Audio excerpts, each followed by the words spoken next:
آپ صلی اللہ علیہ وسلم نے فرمایا کہ ایک بندے کا موت کا وقت آ جائے اور اس کے 3 بھائی ہوں اور ان کو بلائے۔ ایک کو کہے کہ بھائی میں جانے والا ہوں، میرا دنیا سے جانے کا وقت آ گیا ہے، لہٰذا میرے مرنے کے بعد آپ میرے ساتھ کیا کر سکتے ہو؟ تو وہ کہے کہ میرے بھائی میں آپ کو نہلاؤں گا، کفن پہناؤں گا، آپ کا جنازہ اپنے کندھوں پہ اٹھاؤں گا اور قبرستان تک لے کے جاؤں گا، وہاں آپ کو دفناؤں گا، پھر میں واپس آ جاؤں گا۔ پھر وہ دوسرے بھائی کو بلائے کہ بھائی آپ میرے مرنے کے بعد میرے ساتھ کیا کر سکتے ہو؟ تو وہ بھائی کہے کہ میرے بھائی میرا اور تیرا تعلق دنیا میں تھا، آپ گئے تو میں بھی چلا گیا، میرا اور آپ کا تعلق یہیں تک تھا۔ پھر تیسرے بھائی کو بلائے اور اس سے پوچھے کہ میرے بھائی میرے جانے کا وقت ہے، آپ میرے ساتھ کیا کر سکتے ہو؟ وہ بھائی کہے کہ میرے بھائی میں آپ کے ساتھ رہوں گا، جہاں آپ ہوں گے میں وہیں پر ہوں گا، آپ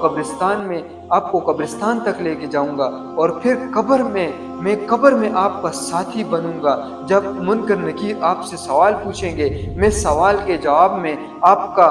کا ساتھی بنوں گا، اور پھر جب قیامت والے دن اعمال نامہ تولا جائے گا تو میں پھر وہ جو عمل نامہ ہوگا وہاں بیٹھ جاؤں گا، آپ کے جو اعمال ہوں گے اس کو وزنی کروں گا اور یہاں تک کہ آپ کو جنت میں پہنچاؤں گا۔ پھر آپ صلی اللہ علیہ وسلم نے فرمایا کہ اے میرے صحابہ بتائیے کہ ان میں سے کون سا بھائی اب بہتر ہے؟ تو سارے صحابہ نے یک زباں ہو کر کہا کہ اللہ کے نبی صلی اللہ علیہ وسلم یہ تیسرا بھائی ٹھیک ہے کہ ہر جگہ اس کے کام آئے گا۔ اسی لیے میرے بھائیوں ہمارے اچھے